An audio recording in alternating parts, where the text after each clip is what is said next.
அண்ணா கொடுமுடி வரைக்கும் ஒரு சவாரி போலாங்களா? ஸ்டாண்ட்ல அத்தனை வண்டி இருக்குது, அங்க போய் எடுக்காம இங்க ரீல்ஸ் பண்ணிட்டு இருக்கிறது வந்து தொல்லை பண்ணிட்டு இருக்கிற. ஓ பஸ் விட்டு இப்பதாங்கண்ணா இறங்கினேன். பன்னிக்குட்டி மாதிரி குதிச்சுக்கிட்டு இருந்தீங்க, அதான் சரி உங்களே கூட்டிட்டு போயிடலான்ட்டு வந்தேன். இங்க பாரு, நான் ரீல்ஸ் பண்ணிட்டு இருக்கிற 10 நிமிஷம் ஆகு. அப்படி போய் ஓரமா உட்காரு, அர்ஜென்டா இருந்தா நடந்து போ. ஆட்டோக்காரர நீங்க ஒன்னும் சும்மா கொண்டு போய் விட வேண்டாம், உங்களுக்கு நான் வாடகை கொடுக்கறனால என்ன இப்படி பேசிட்டு இருக்கிறீங்க? சரி தம்பி, ஏதாவது தப்பா பேசியிருந்தா மன்னிச்சுக்கங்க. கொடுமுடி ஓடுறதுக்கு 1000 ரூபாய் வாடகை கொடுத்துட்டு நான் மாட்டாங்க நினைக்கிறது, போய் உட்காருங்க.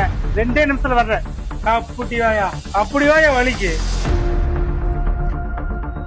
இந்தா ஒரே நிமிஷத்துல வரேன். A few moments later.